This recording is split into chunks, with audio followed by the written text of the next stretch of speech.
নাথপুরের উপকারী জাদুর পুকুর। এই পুকুরে অনেক বিশেষত্ব রয়েছে। তার মধ্যে এই গ্রামের মানুষ শুধু একটাই জানে, আর সেটা হলো কারো বাড়ি বড় অনুষ্ঠান হলে এই পুকুর থেকে থালা বাসন চাইলে পুকুর থালা বাসন দিয়ে সবাইকে সাহায্য করে। কিন্তু শর্ত একটাই, গুনে গুনে পরিষ্কার করে সব থালা বাসন আবার ফিরিয়ে দিতে হয়। মা, আমরা কোথায় যাচ্ছি মা? আমরা ওই উপকারী পুকুরে যাচ্ছি। উপকারী পুকুরে যাচ্ছি কেন? কালকে তোর জন্মদিন, অনেক লোকজনকে খাওয়াতে হবে, থালা বাসন পাবো কোথায়? আর যদি ওই পুকুরে বলে আসি তাহলে কালকে গেলে দেখতে পাবো ওই জাদুর উপকারী পুকুর আমাদের জন্য থালা বাসন রেখে দিয়েছে। আচ্ছা মা, আমি যদি ওই পুকুরের কাছ থেকে অন্য কিছু চাই তাহলে কি ওই পুকুর আমাকে সেটা দেবে? খবরদার, ভুলেও এ কাজ করবি না। আর একা কখনোই ওই পুকুরের ধারে যাবি না। আমাদের প্রয়োজনে যে থালা বাসনগুলো পাই, এই অনেক কিছু। হে উপকারী পুকুর, কাল আমাদের বাড়িতে একটা অনুষ্ঠান আছে, তাই আমার কিছু থালা বাসন দরকার। আজ বলে গেলাম, কাল সকালে এসে নিয়ে যাব। দয়া করে রেখে দিও। হয়ে গেছে, এবার চল। মা, আমি কিছু চাইবো? খবরদার, কোনো কিছু চাইবি না। চল তাড়াতাড়ি এখান থেকে, চল।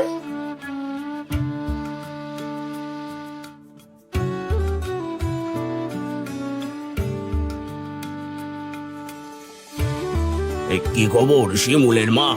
এদিকে কোথায় গেছিলে? দাদু, আমরা ওই উপকারী পুকুরে গিয়েছিলাম। ও, বুঝতে পেরেছি। তা বাড়িতে কিসের অনুষ্ঠান?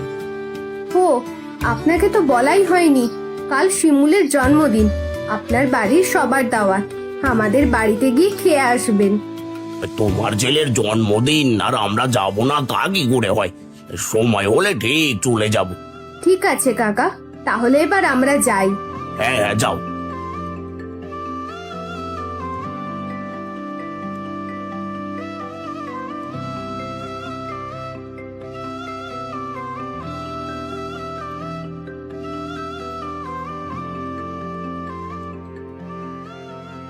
তুমি এসেছো?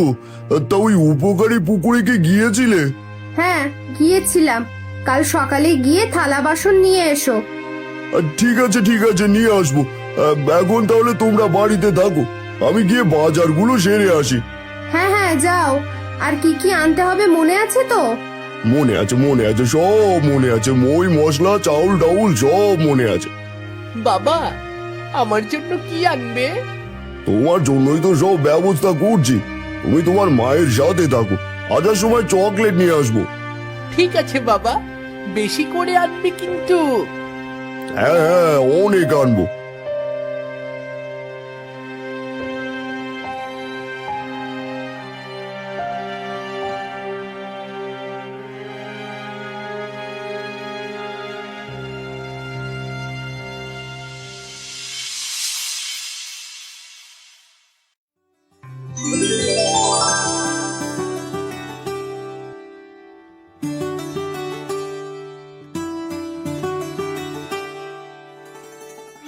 এই তো উপকারী পুকুর থালা বাসন রেখে দিয়েছে।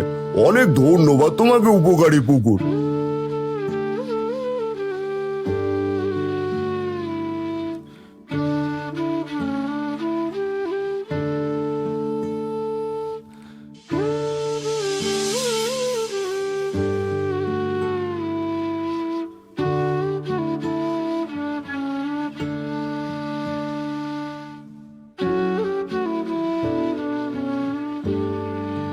রান্না বান্নার কাজ কত দূর?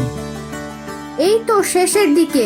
যাও তুমি, ওগুলো রেখে সবার খাবার দাবারের ব্যবস্থা করো। হ্যাঁ হ্যাঁ, এখন সবকিছু জোগাড় হয়ে গেছে। এবার খেতে দিতে আর কোনো সমস্যা হবে না।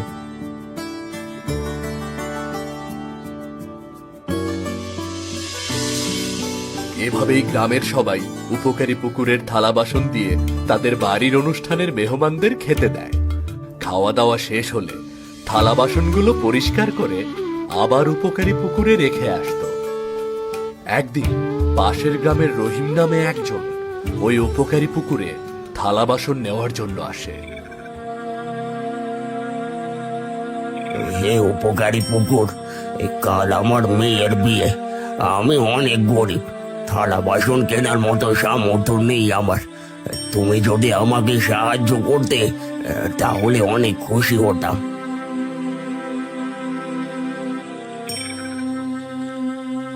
এ কি তুমি পাশের গ্রামের রহিম না? হ্যাঁ, আমি পাশের গ্রামের রহিম। তাহলে তুমি অন্য গ্রাম থেকে এসে এই উপকারী পুকুরের কাছ থেকে কি চাইছো? কাল আমার মেয়ের বিয়ে, তাই তোমাদের এই উপকারী পুকুর থেকে থালা বাসন চাইতে এসেছি। কিন্তু এই গ্রামের নিয়ম অনুসারে অন্য গ্রামে এই পুকুরে থালা বাসন দেওয়া নিষেধ। আমি অনেক গরিব, থালা বাসন কেনার মতো সামর্থ্য আমার নেই। অনেকের কাছ থেকে চেয়ে চিনতে কোনো মতে মেয়ের বিয়েটা দিচ্ছি। আমার এইটুকু উপকার করুন, আমাকে এখান থেকে থালা বাসন চাইতে দিন। আর ঠিক আছে ঠিক আছে, তুমি গরিব বলে তোমাকে আর না করলাম না, কিন্তু মনে রেখো এখান থেকে থালা বাসন নিলে সবগুলো পরিষ্কার করে এক এক করে গুনে দিতে হয়। খবরদার, একটা থালা বাসনও যেন হারিয়ে না যায়। হারিয়ে গেলে কিন্তু তোমার অনেক বড় ক্ষতি হবে। হ্যাঁ, এই উপকারী পুকুর যদি আমায় থালা বাসন দেয় তাহলে সব পরিষ্কার করে গুনে গুনে ফেরত দিয়ে যাব। দেবে না কেন? এই উপকারী পুকুর কাউকে নিরাশ করে না। আজ বলে যাও, কাল এসে দেখবে তোমার জন্য সবকিছু গোছানো থাকবে। হে উপকারী পুকুর, আজ বলে গেলাম, কাল এসে নিয়ে যাব। দয়া করে রেখে দিও। হয়েছে, এবার যাও।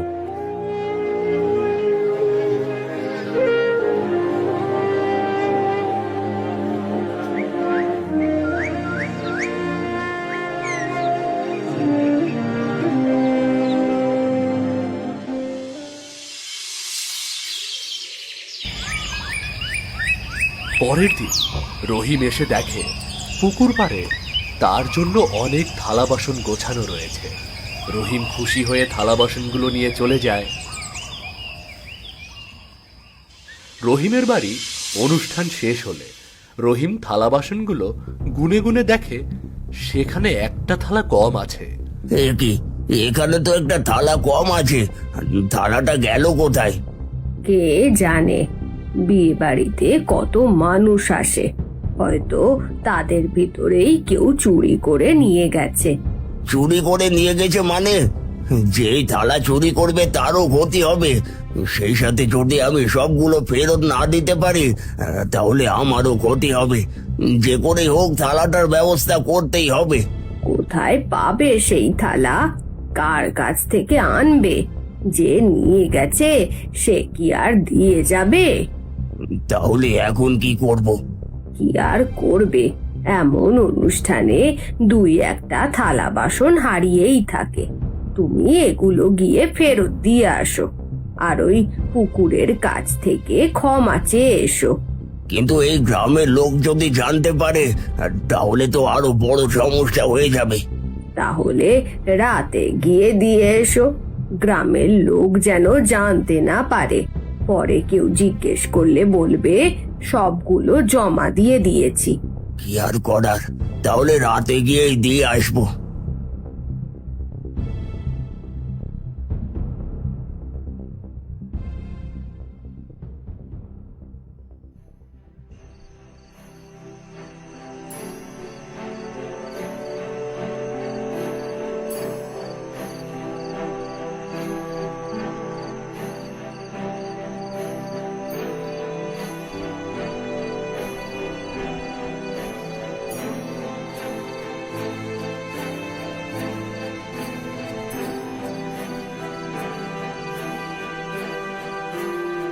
হে উপকারী পুকুর, আমাকে ক্ষমা করে দিও।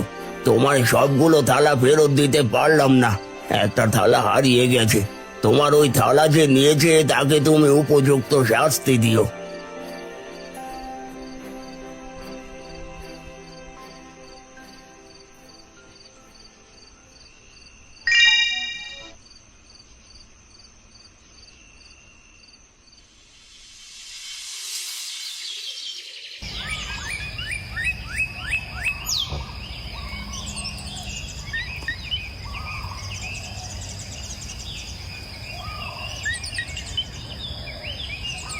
কি এখানে তো কোনো থালা বাসন নেই। হে উপকারী পুকুর, তোমার কাছ থেকে কাল থালা বাসন চেয়ে গেলাম, কই আমাকে তো থালা বাসন দাওনি। আমি কি তোমার কাছে ভুল করেছি? কি হয়েছে রে নয়ন? উপকারী পুকুরকে কি বলছিস? দেখুন না জব্বার কাকা, গ্রামের সবার বাড়িতে অনুষ্ঠান হলে উপকারী পুকুর সবাইকে থালা বাসন দিয়ে সাহায্য করে, কিন্তু আমি গতকাল এসে বলে গিয়েছিলাম, এখন এসে দেখছি কোনো থালা বাসনই নেই। তুই তো জানিস একজনকে থালা বাসন দিলে সে ফেরত না দেওয়া পর্যন্ত এই পুকুর কাউকে থালা বাসন দেয় না। হ্যাঁ জানি তো, কিন্তু আমি খোঁজ নিয়েছি, আমাদের গ্রামে আজ কোনো বাড়িতে অনুষ্ঠান নেই যে সেইখানে এই থালা বাসন থাকবে। আমাদের গ্রামে না থাকলে কি হবে? এই পাশের গ্রামের রহিম এসে এই পুকুর থেকে থালা বাসন নিয়ে গেছে, হয়তো এখনো সে ফেরত দেয়নি। তাহলে তো থালা বাসন আনতে রহিমের বাড়িতে যেতে হবে। হ্যাঁ, ওখানে যা, থালা বাসন পেয়ে যাবি।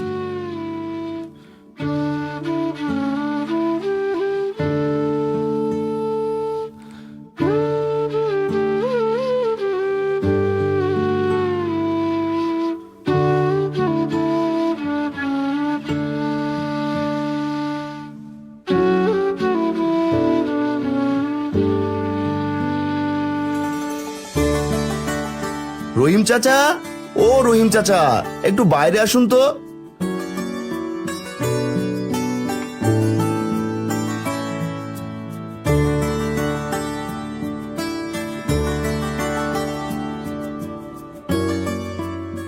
কে বাবা তুমি? তোমাকে তো চিনলাম না। আমি পাশের গ্রাম গোপীনাথপুর থেকে এসেছি, শুনেছি আপনি নাকি আমাদের গ্রামের উপকারী পুকুর থেকে থালা বাসন নিয়ে এসেছেন। হ্যাঁ, নিয়ে এসেছিলাম, কিন্তু সেগুলো তো আবার ফেরত দিয়ে এসেছি। ফেরত দিয়ে এসেছেন মানে? ফেরত দিয়ে আসলে ওই উপকারী পুকুর আমাকে থালা বাসন দেবে না কেন? তা কি করে বলবো, আমি যা এনেছিলাম সবগুলোই ফেরত দিয়ে এসেছি। গো, কই গেলে? আর পারছি না, মরে গেলাম, মরে গেলাম। ভিতর থেকে এইভাবে ডাকছে কে? তোমার চাচি হঠাৎ করে অসুস্থ হয়ে পড়েছে, কোনো ওষুধেই কাজ হচ্ছে না। সত্যি করে বলুন তো কাকা, আপনি কি সব থালা বাসনগুলো ফিরিয়ে দিয়ে এসেছিলেন? হ্যাঁ, আমি তো সব ফেরত দিয়ে এসেছি। ঠিক আছে, কিন্তু মনে রাখবেন, যদি একটা থালা বাসন ওখান থেকে কেউ নেই তাহলে তার মৃত্যু নিশ্চিত।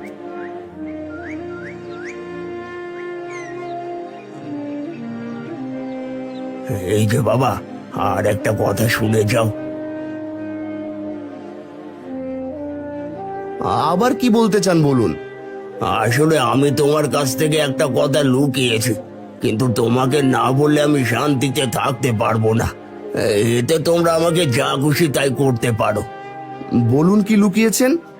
আমার মেয়ের বিয়ের দিন একটা থালা চুরি হয়ে গেছে, বাকি থালাগুলো আমি পরিষ্কার করে ওই পুকুরে ফেরত দিয়ে এসেছি। ভেবেছিলাম যে কোনো ভাবে থালাটা জোগাড় করে পরে ফেরত দিয়ে আসবো, কিন্তু হঠাৎ করেই তোমার চাচি অসুস্থ হয়ে গেছে, আমি কোথাও যেতে পারছি না। চুরি হয়ে গেছে মানে? আপনি কি জানেন ওই সামান্য থালার জন্য তার প্রাণও চলে যেতে পারে? চলুন ভিতরে গিয়ে চাচির কাছ থেকে শুনি সে ওই থালার ব্যাপারে কিছু জানে কিনা। আর ঠিক আছে, চলো।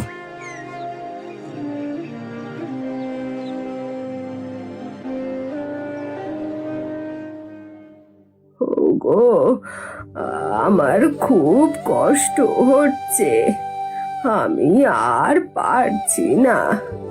এর চেয়ে তুমি নিজে হাতে আমাকে মেরে ফেলো, মেরে ফেলো।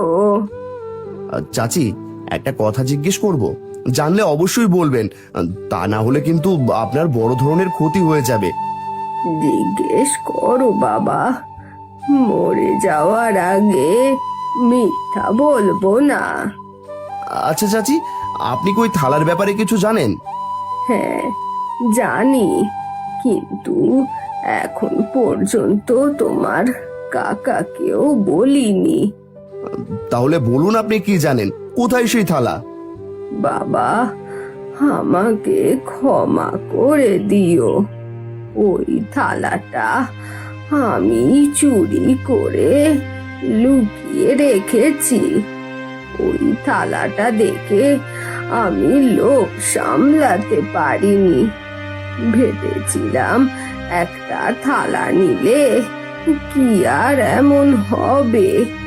ওই আলমারির মধ্যে থালাটা রাখা আছে, তুমি নিয়ে গিয়ে আমাকে বাঁচাও। আপনি এত বড় একটা কাণ্ড করেছিলেন, আগে থেকে কি জানতেন না এর ভয়াবহতা কেমন? শুনেছিলাম, কিন্তু বিশ্বাস করিনি। ভেবেছিলাম যে পুকুর মানুষের এত উপকার করে, সেই পুকুরের একটা থালা রাখলে কি আর এমন হবে। কিন্তু এখন সব হারে হারে টের পাচ্ছি। চাচা, থালাটা বের করে দিন।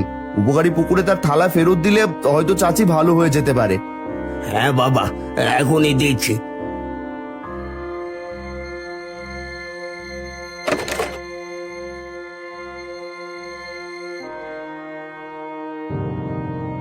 এই নাও বাবা, ওই পুকুরকে বলো যেন তোমার চাচিকে ক্ষমা করে দেয়। ঠিক আছে, বলবো।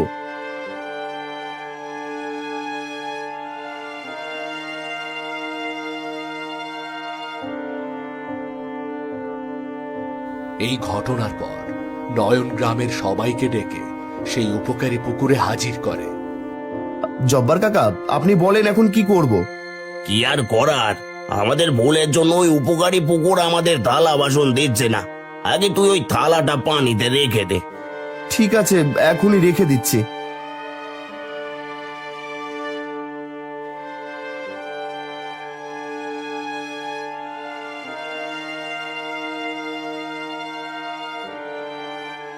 হে উপকারী পুকুর, আমরা আমাদের কথা রাখতে পারিনি, আর তুমি আমাদের ক্ষমা করে দিও। চাচা, আমি বলি কি, দিনে দিনে মানুষের মধ্যে লোভ বেড়ে গেছে।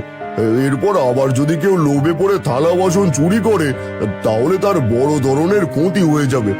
তাই আমরা যদি এই পুকুর থেকে থালা বাসন নেওয়া বন্ধ করে দিই, তাহলে সবাই এই ক্ষতির হাত থেকে বেঁচে যাব। হ্যাঁ, তুমি ঠিকই বলেছ, লোভ মানুষকে অমানুষ করে দেয়। এখন যদি সবাই এই সিদ্ধান্তে একমত হয়, তাহলে আর আমরা এই পুকুরের সম্পদ ব্যবহার করব না। আমরা একমত।